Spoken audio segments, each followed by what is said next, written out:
metidos en esa cosa cotidiana, concreta y real de todos los días, que a veces nos tenemos que volver a poner a pensar y cuáles son las finalidades de la educación. Fundamentalmente intentamos formar, apoyar, puentear ciudadanos, palabra que hoy se usó muchísimo, que sean capaces de ir afrontando todos los problemas o las situaciones problemáticas que tienen que ver con ya no solamente la mejora de la educación, sino directamente la mejora de la sociedad y de la humanidad. No puedo abordar ese tema, pero hoy me pregunto si ser docente es solo y únicamente una cuestión de vocación, o si ser docente hoy es mucho más que eso. Hoy en día ser docente es hablar de tener un compromiso social.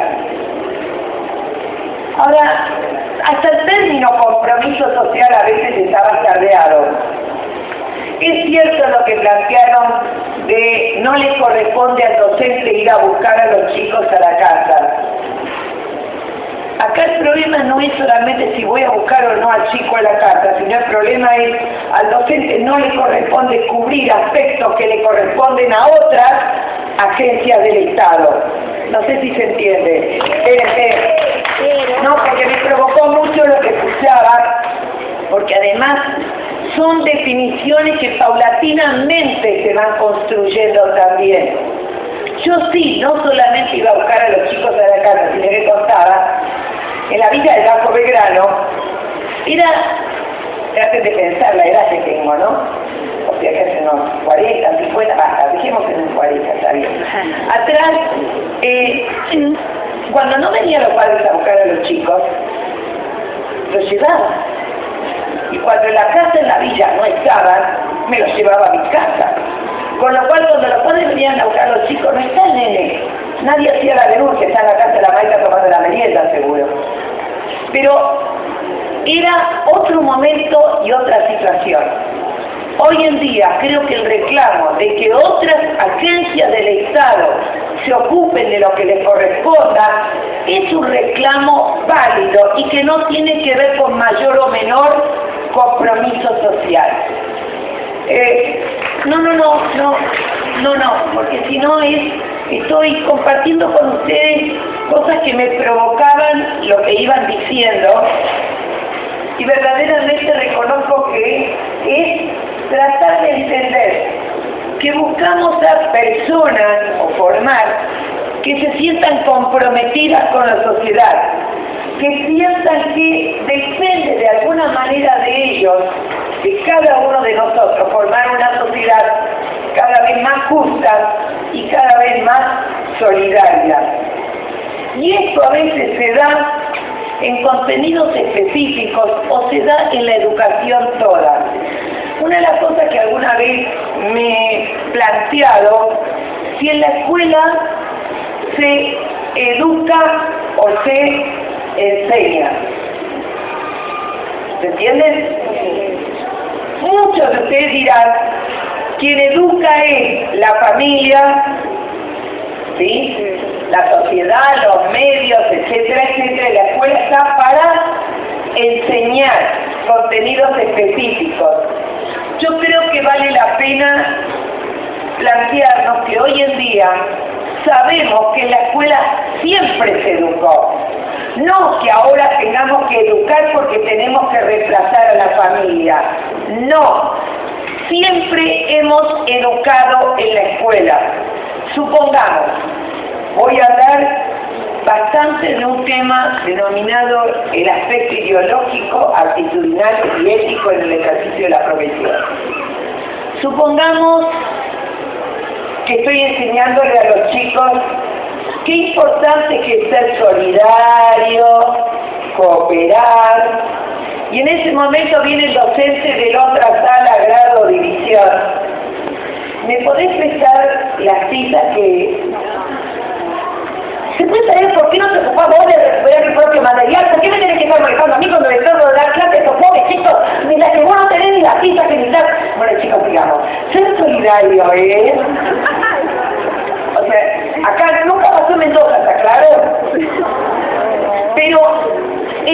cambiamos en el modo, en el gesto, en el cuidado, en el respeto, esté o no escrito en los lineamientos curriculares. Por eso hoy ponemos tanta atención, no solamente al qué, sino también al cómo. Esencialmente, le puedo contar infinidad de anécdotas, vuelvo a repetir, jamás pasaron así, pero hoy Walter decía que hay veces en las cuales nosotros traemos mandatos, también llamados esquemas prácticos de acción, hábitos o como quieran llamarles, y donde decimos, podemos llegar a decir cualquier cosa, ni siquiera registramos. Por ejemplo, pregunto y ella contesta bien, porque además no debemos marcarle los errores a los pobres chicos, ¿viste? Entonces ella contesta y yo le digo, por fin una vez en tu vida respondiste bien. Siempre antes respondí. Entonces de pensar ustedes en la huella, como dijo muy bien Walter, a ver, vos, de vos no espero nada, ya conocí a tus hermanos. O sea, vamos a tratar de ir, y no tiene que ver, y me importa recalcar esto, con culpa de nadie, tiene que ver con representaciones con las cuales venimos. Voy a dar vuelta a algo que se dijo, también quizás, ya que estamos provocando, sigamos, ¿viste? Se hicieron investigaciones muy interesantes. Todos nosotros sabemos, o hemos estudiado, que el nivel de escolaridad alcanzado por los padres incide, no es cierto, lo maté. En muchos lugares se ha detectado que a menor nivel de escolaridad de los padres, mayor impulso a la escolaridad de los chicos. No quiero hablar de una escuela o de la otra, sino en general que vamos a tener que rever también algunas concepciones que tenemos acerca de todo lo que tiene que ver con la capacidad de aprendizaje de los chicos. Y luego vamos a tratar de ir viendo, o ya mismo, cuando uno habla de alfabetización, la primera pregunta es, ¿qué quiere decir alfabetizar? Suena obvio. Alfabetizar viene de alfa, beta, gamma, o sea, de enseñar las letras del diccionario, y ahí sale la idea de alfabeto. Y fundamentalmente, durante bastante tiempo, la única acepción que se tenía de alfabetizar era enseñar los elementos básicos de la lengua escrita. ¿Puedo provocar un poquito más? ¿Quién se lo aguanta? ¿Vos? Bien. Me tiene podrida el término lectoescritura. Quisiera saber quién puede estar lectoescribiendo. No le voy a cambiar las palabras a nadie, pero puedo decirles por lo menos, porque los términos además tienen una connotación, ¿sí? ¿Qué quiere decir? En realidad lo que existe es la lengua escrita, que se lee y se escribe. Pero la lengua escrita o la escribo o la leo. A veces la leo y escribo y a veces hago una u otra, etcétera, pero no importa, sigan diciendo lectoescritura, pero déjenme que opinen por lo menos. Y por el otro lado, desde hoy en día, si nosotros decimos y nos preguntamos, ¿para qué le sirve a la humanidad leer y escribir? No a vos, a la humanidad. ¿Los animales leen y escriben? La lectura y la escritura le sirve a la humanidad para poder compartir experiencias, para poder comprender el mundo, para transmitir de una generación a la otra. Traten de pensar que la transmisión de generación a la otra es posesión de la humanidad. Existían en otras épocas los trovadores, o sea, los cuentistas tradicionales que iban contando de uno a otro. La lectura y la escritura sirve como el brazo armado de la memoria. Qué horrible que queda, ¿no? Dije, pero era para que no se duerma, mi amor.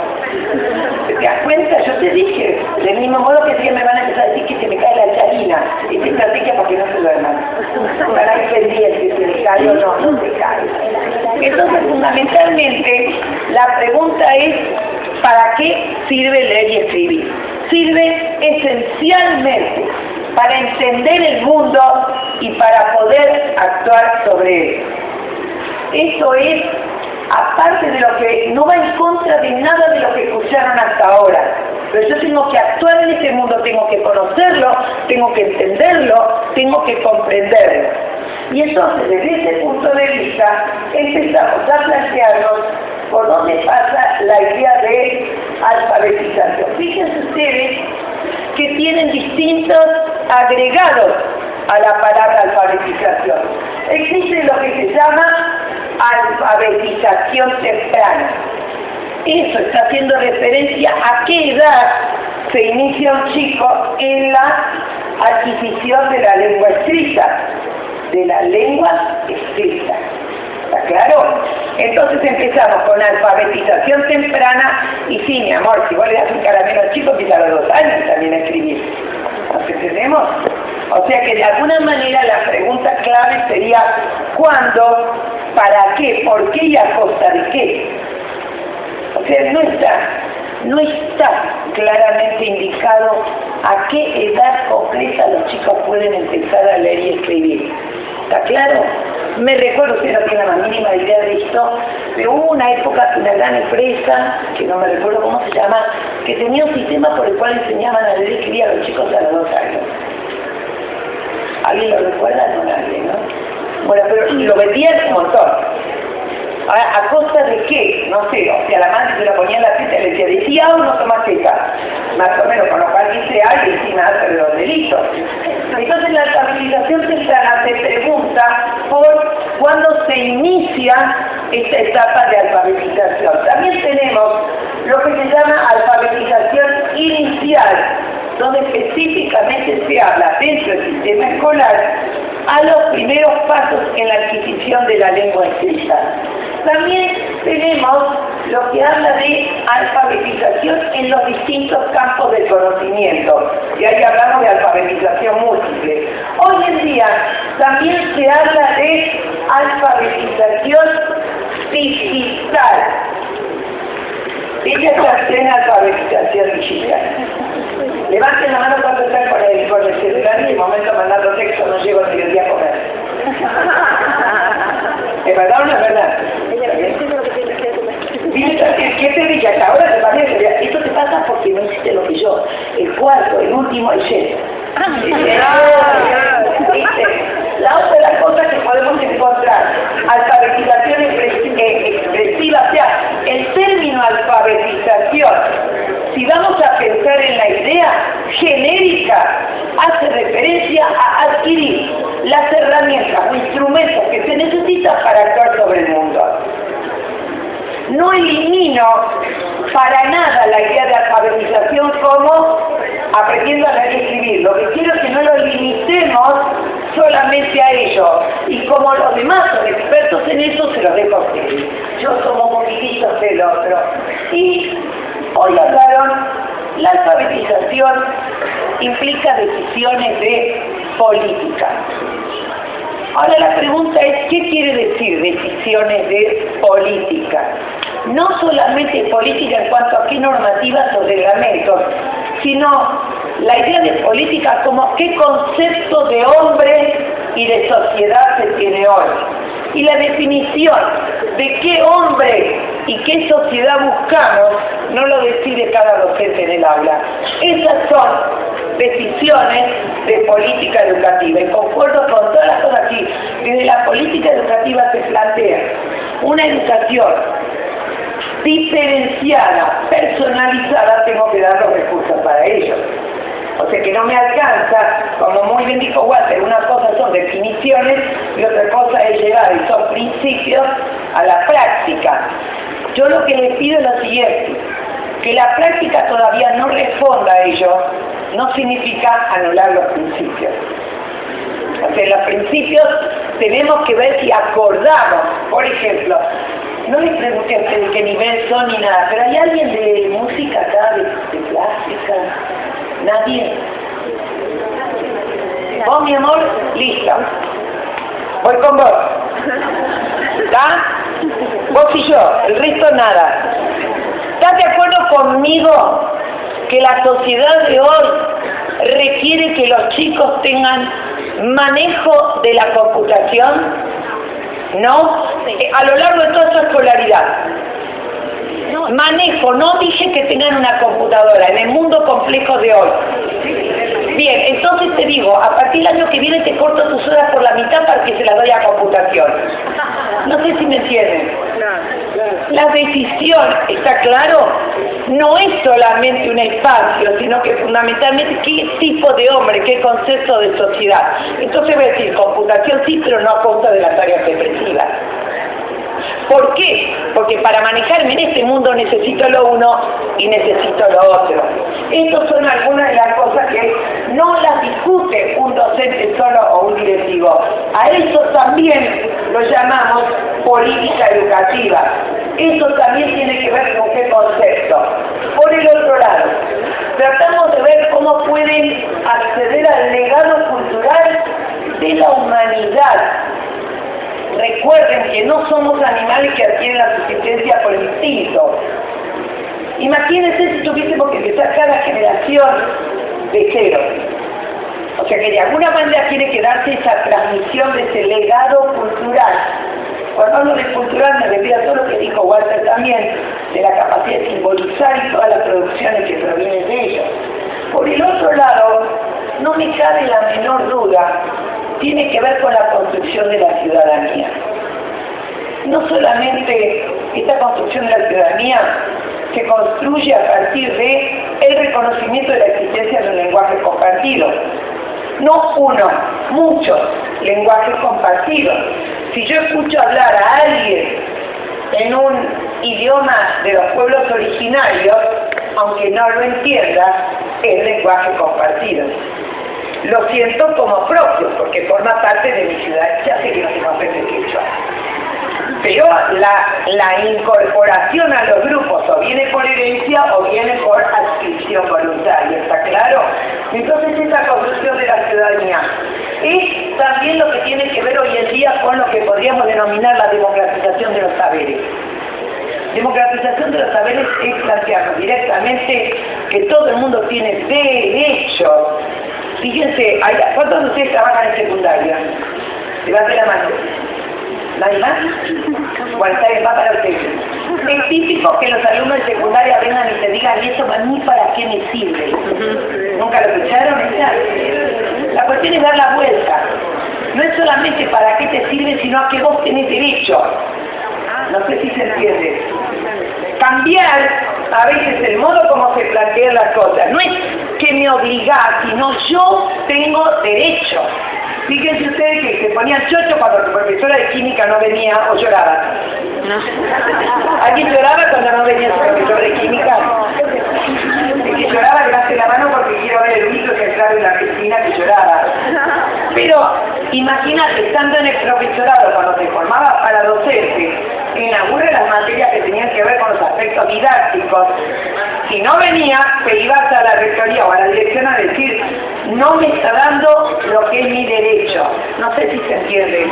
O sea que vamos a tener que empezar a ver que esto implica el derecho, no solamente la obligación. Cuando lo vemos desde el lugar de la obligación, capacitarse, formarse, es tu obligación, no es tu derecho, no hagas una contradicción entre ambas.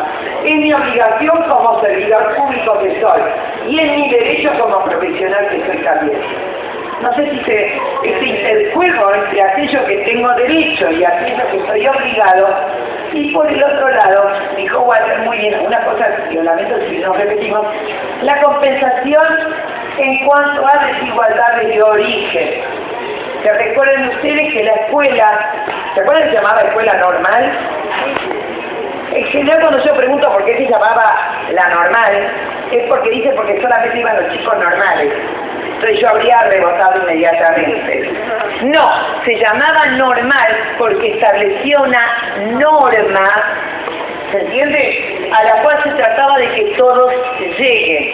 O sea, la idea de la escuela normal como compensatoria de desigualdades de origen vale. El problema es que la escuela normal o la primaria de otra época, esa compensación la hacía ignorando el origen. Consideraban que la igualdad era, yo enseño lo mismo para todos, ataje que pueda. Hoy en día, cuando planteamos esto, decimos, voy a tener en cuenta a todos, pero no enseño de la misma manera a todos, porque tengo que tener en cuenta cuáles son las posibilidades o no de origen que tienen. Por el otro lado, cuando alguien me pregunta igualdad de oportunidades, en su momento discutimos, me estoy gastando, eso fue agregado mío, entonces uno empieza a decir no sé qué, porque ya no traje nada, pero no importa. Fundamentalmente, cuando uno habla de igualdad de oportunidades, va a haber que pensar esto. La escuela no garantiza igualdad de oportunidades sociales a nadie. ¿Nos entendimos?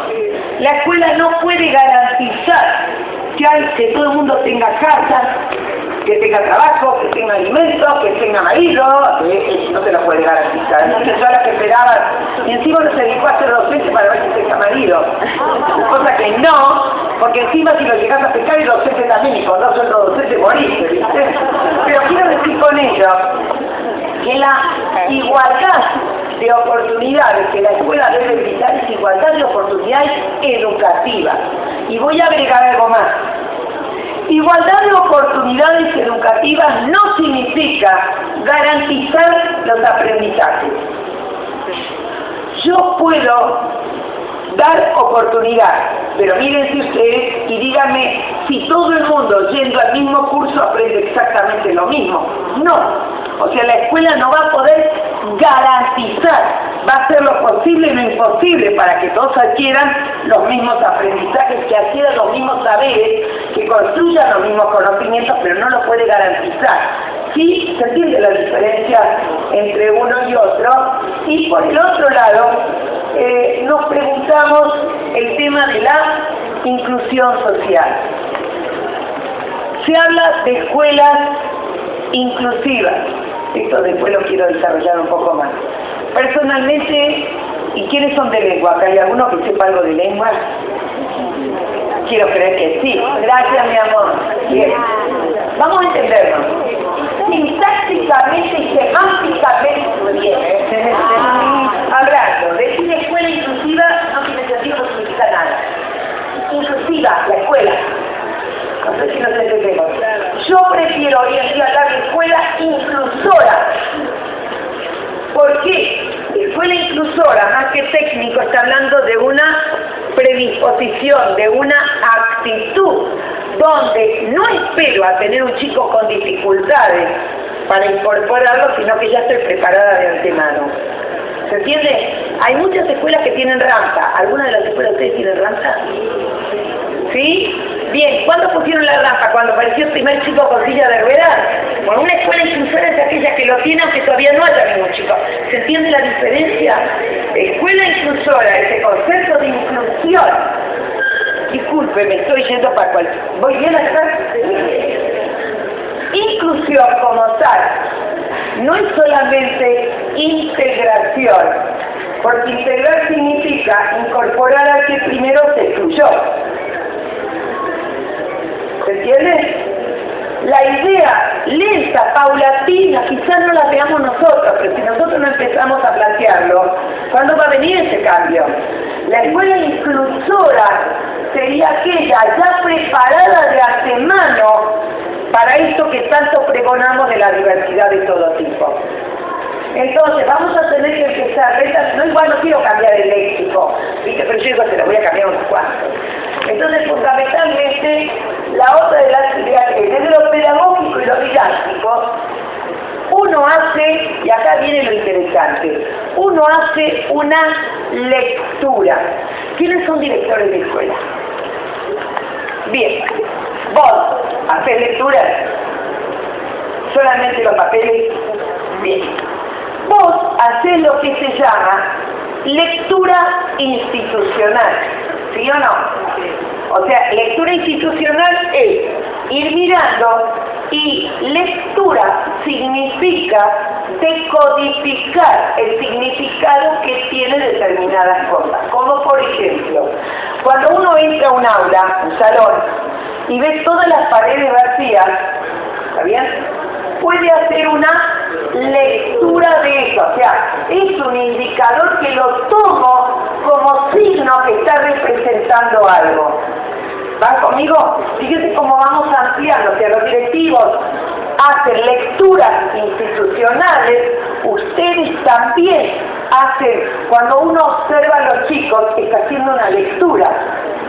A veces hacemos lecturas equivocadas, otorgamos significado a lo que vemos que en realidad no va. Típico que a veces me sucede, este chico no juega. Eso es una lectura porque el chico está sentado. Hoy en día sabemos que muchos pueden participar aunque no estén físicamente jugando, que es otra manera de meter el cuerpo. Por ejemplo, al bandear, ¿ganamos o perdimos hoy? ¿Ganamos? ¿Quién jugó, él o yo? No sé si me entienden. Por ejemplo, hoy, yo no sé cómo llego a mi casa porque vivo a 3 cuadras de la cancha River y juega la selección contra Perú. ¿Qué pasará? ¿Ganaremos? No sé si se entiende. Está claro, o sea, hay una identificación válida totalmente. Ganamos, perdimos igual que la dimos, sí que lo perdimos de antes. No existe esa audiencia. ¿Vos seguís grabando? Después te empieza eso, por favor. Pero quiero decir con esto, necesito que para que puedan entender lo que pasa en un chico, tienen que entenderlo en ustedes. Y yo no le voy a pedir a nadie que recuerde cuándo aprendió a leer y escribir. Hoy en día siguen haciendo lecturas porque siguen otorgándole significado a las cosas que ven. Y no siempre otorgamos el mismo significado. Eso es decodificar y aprender. ¿Bien, profesora? ¿Me equivoqué en algo? Dígame, ¿qué me equivoqué? Yo provoco. Y que para nosotros decodificar es pasar a sonido y leer el conducto inteligente que de distintos niveles rastreo información. Bien, yo te cuento una cosa. Además de ser hija de alemana, soy monje. Y además de ser monje, mi padre era rabino. ¿Alcanzó? Imagínense, Mina, 68, monje, hija de un desastre. Y le digo ahí que horrorizaron porque yo corría carrera de moto, así que ya después de eso no tengo el respeto de nadie. Pero una cosa interesante es que yo puedo leerle, no tengo la más mínima idea que estoy leyendo. Porque yo sé que tal grafema se corresponde con tal fonema. O sea, a lo que me quiero referir es, perdón por el término, que leer no es solamente decir el sonido, sino es otorgarle significado. Y lo que quiero decir es, no solamente en leer y escribir, sino que acá está, hacemos lecturas de lo que pasa. Por ejemplo, yo hice una lectura de vos hoy, que te importa muy poco los demás, porque él ya pasó 1 hora repartiendo más y no me dio ni uno. Ahora, para él esa misma conducta significa respeto por mí, porque no sabe si lo de Buenos Aires tomamos mate. Tomamos, querido. Entonces, nos pasamos el día. A lo que me quiero referir es, más pueden entender lo que le significa a un chico aprender a leer y escribir, si no nos damos cuenta que nosotros estamos constantemente leyendo de los datos que nos proporciona la realidad y le otorgamos significado a ellos. Entonces, desde ese punto de vista, tenemos que empezar a darnos cuenta que hay una necesidad bastante grande de jerarquizar cuáles son los ámbitos de experiencia que pueden tener los chicos, porque al aprender a decodificar lo que está alrededor de él, estamos sembrando el campo para lo que tiene que ver con la lectura y escritura, que es uno de los códigos existentes, una de las necesidades de otorgar significado.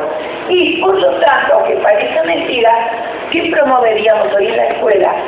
El acercamiento a variedad de lenguajes. No hay uno solo, hay muchos lenguajes, no dije idiomas, dije lenguaje.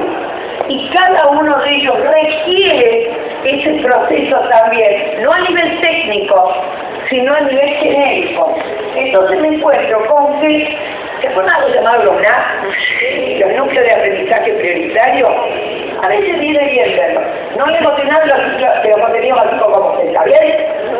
Pero los NAP, fíjense, proceso no circunscrito al área de lengua, sino al conjunto de saberes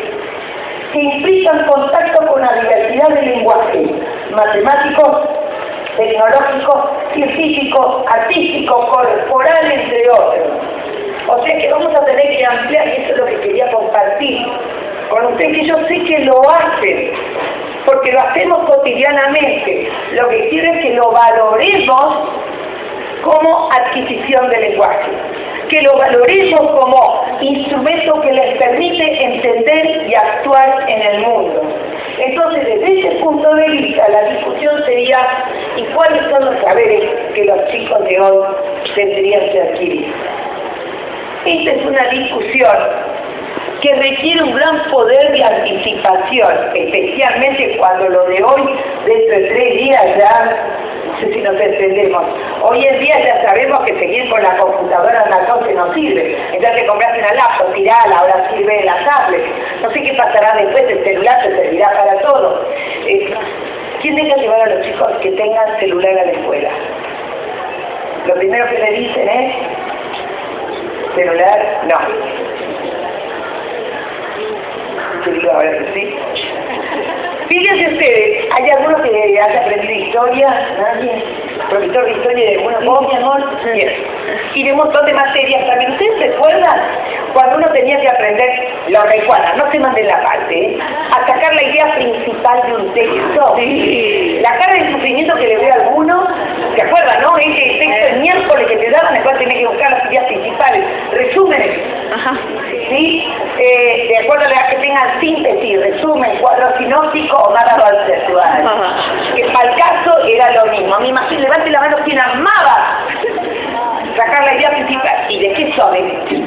Bien, pero fundamentalmente vos fijate qué interesante, porque hoy el intendente comentaba algo muy que me quedó también, yo voy respondiendo algunas cosas, o también dejo que me provoque, que decía qué dificultades uno tiene cuando los chicos se aburren.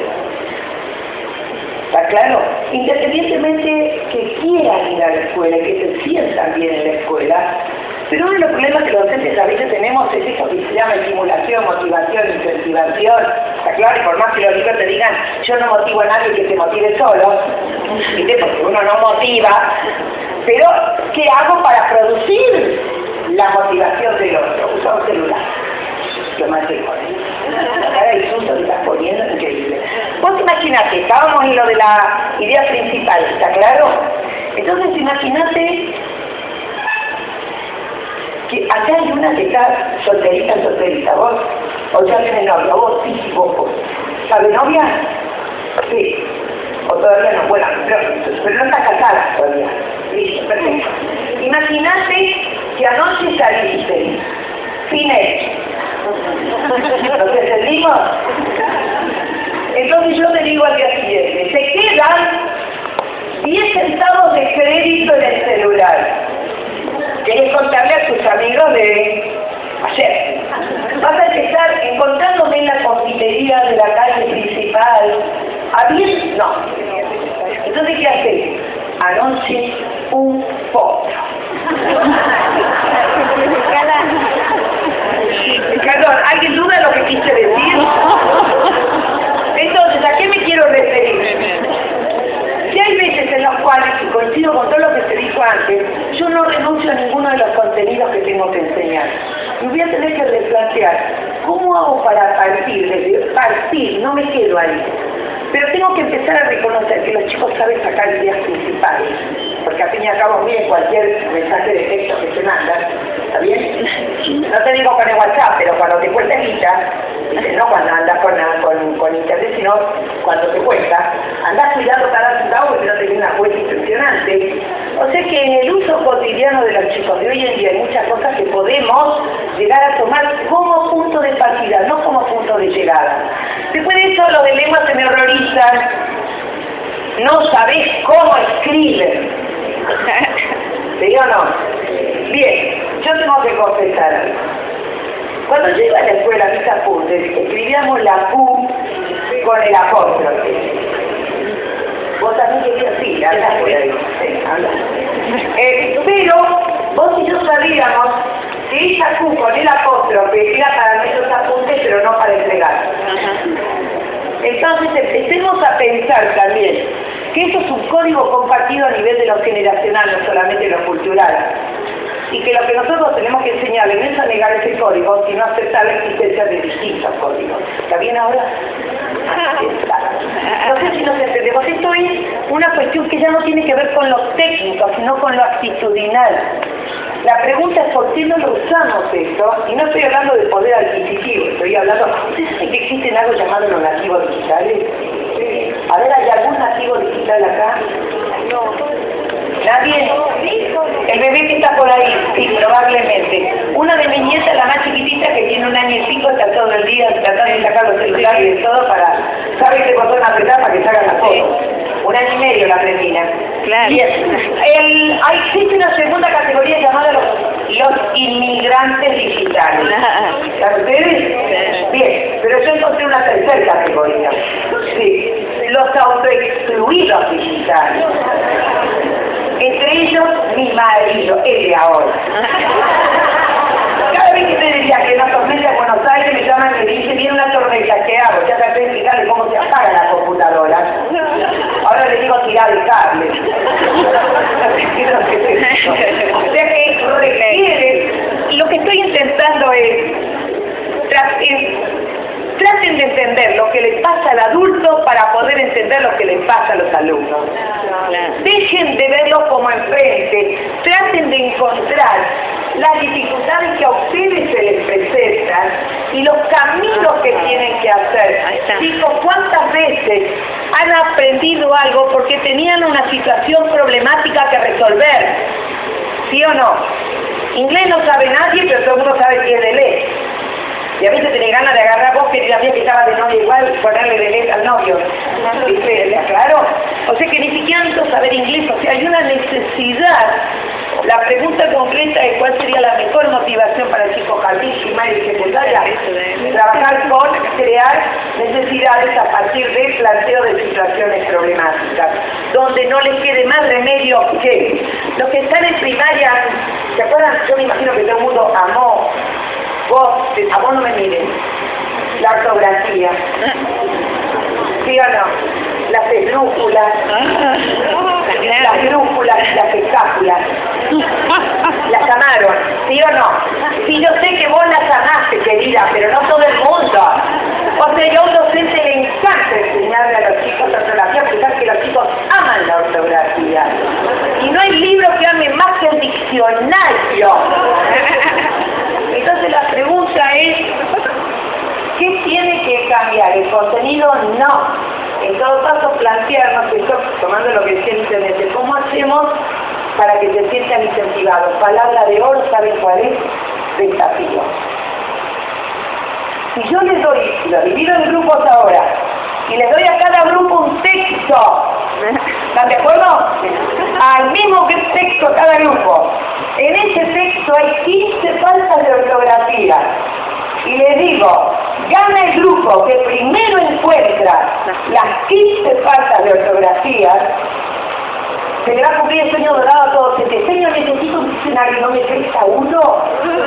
¿Y qué estoy haciendo? Una actividad de ortografía, pero ya es, ¿entiendes lo que digo? Información que necesito para resolver esa situación problemática. Los programas de alfabetización que se hicieron en Brasil, en Cuba, Edúcate a ti mismo, o sea, un montón de programas que se trabajaron con adultos, ¿de qué partieron? Partieron de cuáles eran las problemáticas que tenían dentro de su propio contexto, que necesitaban de la lengua escrita y leer para poder resolver. Así que vamos a tener que ir tomando la enseñanza, no solamente formal, sino como algo que nos permite resolviendo problemas. Por el otro lado, se ve algo bonito, yo voy cortando el video. Cuando hablamos de alfabetización cultural, nos hacemos referencia específica a la inclusión de otros lenguajes, especialmente los lenguajes expresivos, especialmente todo lo que tiene que ver con el área de plástica, porque al fin y al cabo se hacen de pensar que el mundo está hecho de montones de construcciones simbólicas y culturales y nos están faltando los elementos para entenderlo. Yo les cuento, por ejemplo, a mí me faltaron unas cuantas. Música, ¿Aprendieron música? Yo cuando estudié en música era aprenderme la historia. Entonces los románticos, los esto, lo otro, sí, tenías que dar. Música, no escuchaba jamás un York Live música. No sé si vos no vas a grabar esto. Bien. Pero fundamentalmente hoy se trabaja mucho más con algo llamado apreciación musical, que es brindarle a los chicos las herramientas, los códigos, el lenguaje que necesitan para apreciar, aunque no sea producir. Nosotros no buscamos producir escritores, pero por lo menos lectores. Porque tratamos de que escriban, pero no tratamos, o sea, queremos que tengan elementos para apropiarse de las producciones que hicieron otros. En música pasa exactamente lo mismo. En plástica, a ese que le dije que además es artista plástico, vamos a algún museo de arte, no me queda otra, de vez en cuando tengo que acompañar. Pero yo voy a un museo de arte, miro cuadros, digo qué lindo y sigo con el otro, qué lindo. Y ya tanto me imagino estar 3 horas ahí parado. Yo pero no estoy apreciando la relación entre las dos. ¿Qué sombra? No sé si me entienden. No me dieron las herramientas, los instrumentos para comprender ese aspecto de la realidad. Cuando ustedes puedan analizar que esas son herramientas que les permiten apreciar producciones simbólico-culturales, vamos a poder entender que leer y escribir también tiene que ver con la apropiación de producciones culturales a las cuales tenemos derecho. O sea que los aspectos técnicos son esenciales, pero si no los miro desde lo actitudinal, desde lo valorativo, desde lo ideológico, y solamente me quedo en si enseño con Mameli Momú. Además, a mí me enseñaron con el Mameli Momú, ¿se aclaró? Entonces yo preguntaba, ¿dónde está Mu? No, es Mu, pero ¿dónde hay un Mu? Hoy empezamos con derecho, o sea, cuando se empieza a leer y escribir, se trata de que lo que escriba ya tenga algo de significado. Pero tiene que ver también no solamente con aspectos técnicos que se aprende más rápido, más despacio, sino una concepción de aprendizaje. Cuando el chico aprende, construye significado. Por lo tanto, los objetos que le tenemos que dar para que aprendan, tiene que permitirles, pues estoy mareando. Entonces, fundamentalmente, cuando hablamos de complejidad cultural y función alfabetizadora, la primera pregunta que nos podemos hacer, ¿de qué realidad hablamos? ¿Y de qué cultura hablamos? Y ahí entran algunos conceptos como algo llamado globalidad cultural, que no es globalización económica, sino que es el derecho que vos tenés a apropiarse de todas las producciones de una cultura que ya abarca algo más que una ciudad y que un país que directamente abarca, me quedan 10 minutos, no llegué a nada. Bueno, y por el otro lado, sigo a la casa. ¿Cuál es ese estilo? En la escuela la alfabetización trata, aunque el concepto de transversalización, no, que si no te sufras, no sufras. ¿Qué quiere decir? Te explico. Estás sufriendo de antemano y ya se recibió el todo. Se vuelve loca con ese término, te lo explico en forma más sencilla. Mira, mi amor, no puede ser que tenga que sacar la idea principal en una materia, porque sacar la idea principal la necesito en todas las materias. ¿Nos entendemos? Hay contenidos que en realidad no figuran como contenidos, que son operaciones mentales que yo tengo que poner en juego. Establecer relaciones no pasa por historia, tengo que establecer relaciones en todo, ¿me comprende? O sea, transversalizar, hacer referencia. Por ejemplo, ¿vas conmigo? Enseñar valores, ¿te parece bien que hay que educar en valores? Bien, yo conocí una escuela que consideraba muy importante educar en valores. Entonces venía la semana de la solidaridad. Todo el mundo tenía que ser solidario esa semana. A la semana siguiente era la semana de la verdad. O sea, podían no ser solidarios, pero tenían que decir la verdad, no podían mentir. ¿Por qué? Porque como figuraba como contenidos, entonces armaron el cronograma de los valores durante el año. El nivel de... ¿me entendés lo que te quiero decir? Hoy en día, no, esto es transversalizar. Esto es. Quiere decir que educar en valores no se hace en una materia, sino que es algo que atraviesa absolutamente a todos. ¿Nos entendemos? Puedo enseñar lengua escrita como una entidad sola o que perciban la necesidad de ello en todas las áreas disciplinarias. Qué sé yo, uno de mis hijos venía una vez y digo, pero me hice falta ortografía que dice, no, como es historia no me lo corrige. Ahora entendieron lo que es transversalizar. O sea, no es simplemente hacer proyectos donde se unan a campos de conocimiento, que también está perfecto, pero hay determinadas maneras de organizar, de relacionar, de decodificar, de otorgar significado que no dependen de una sola materia. Y la otra de las cosas que me interesaba es, hay que ofrecerle a los chicos ambientes alfabetizadores enriquecidos. Esto significa que los chicos no solamente aprenden a leer y escribir cuando les das clases para leer y escribir. Tiene que tener un ambiente en el cual esto se transforme en algo que enriquezca y algo que se necesite. Claro, fíjense ustedes que la problemática de leer y escribir no la tenemos tanto con la parte de matemática. ¿Por qué no? ¿Por qué no tenemos el mismo programa de matemática que para leer y escribir? Porque la gente percibe que necesita mucho más la matemática en su vida cotidiana, ¿se entiende? Que leer y escribir. Será cuestión nuestra que vean que leer y escribir les abre un mundo que de otra manera les estaría negado. Pero la matemática es percibida inmediatamente como algo que, si no, no puedo resolver la vida cotidiana. Podéis encontrar sí con un analfabeto total, sin embargo maneja los números. Nos entendemos y lo realizará con los dedos, con los pies, con lo que vos quieras. Con los dedos yo no puedo, pero sí. Por el otro lado, la otra de las cosas que me importa es que puedan expresarse a través de distintos lenguajes y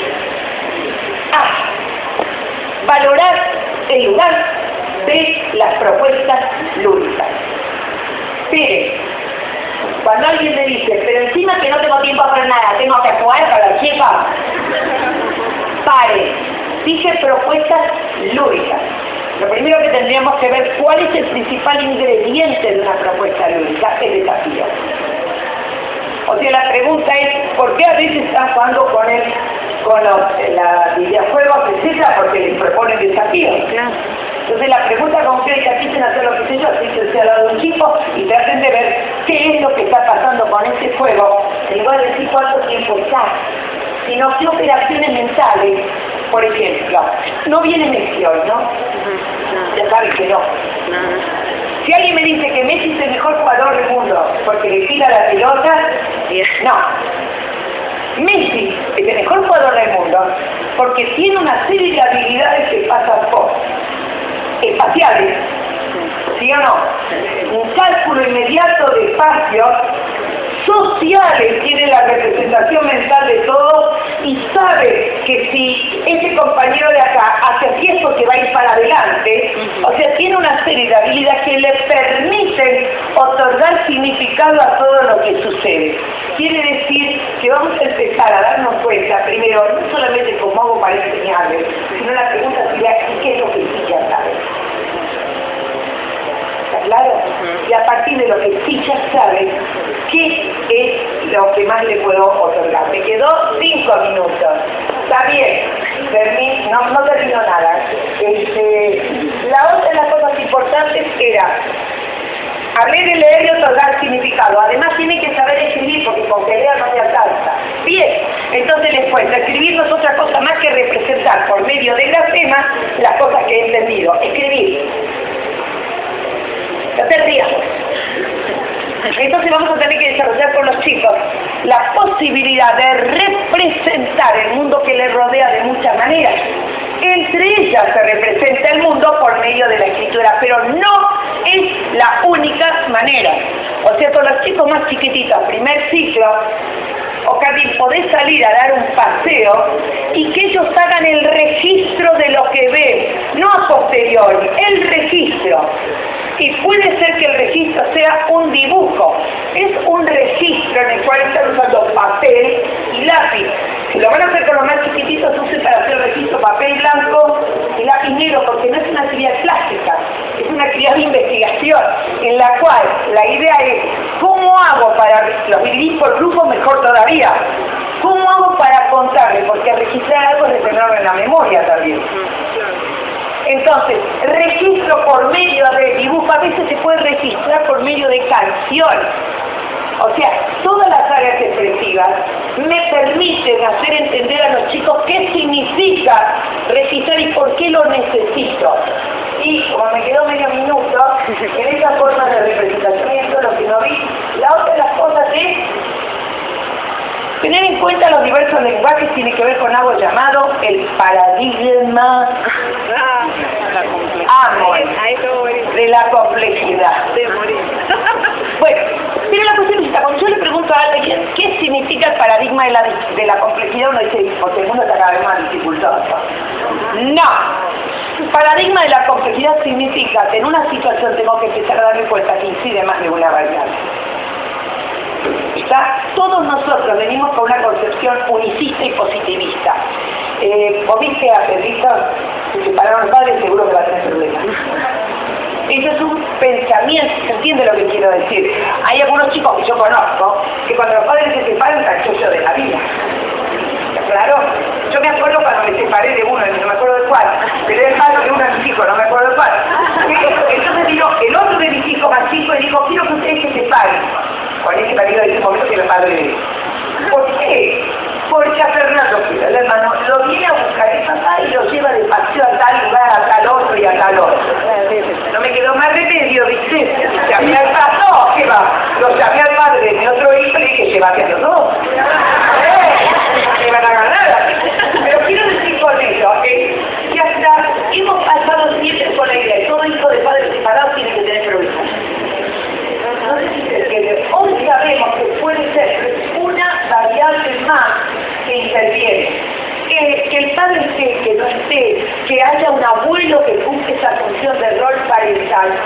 El pedido es que dejemos de poner etiquetas, que empecemos a mirar situaciones. ¿Entiendes? Bueno, voy a tener que seguir después. A la tarde lo que los hechos alfabetizadores, directivos alfabetizadores, y hoy a la tarde voy a tomar un poquitito, porque sin la diversidad no me quedo. Entonces, por lo tanto, como tienen un ratito de tiempo ahora, entonces, esto porque siempre tengo un montón, pero eso me lo despertó lo que dijeron mis colegas antes y todo lo que hablaron. Un maestro, ¿qué no se podía hacer que lo lea? ¿Se asustaron mucho? No. ¿Los agredí mucho? No saben a qué les espera. Leo. Un maestro para el caso, ya lo dije. Se necesita un maestro. Un maestro que muestre su experiencia con las clases de ayer para construir experiencias para un futuro. Y aunque pueda tener años en los huesos, en sus clases dice juventud y actualidad a sus discípulos, que aliente como el sol y no se oculte, y enseñe con ejemplos, afecto y responsabilidad, que en su rostro se lea educación y redacte su voz abecedarios con profundas ideas elevadas, que cante con orgullo el himno de la vida, con frescas partituras y esencia de folclore, que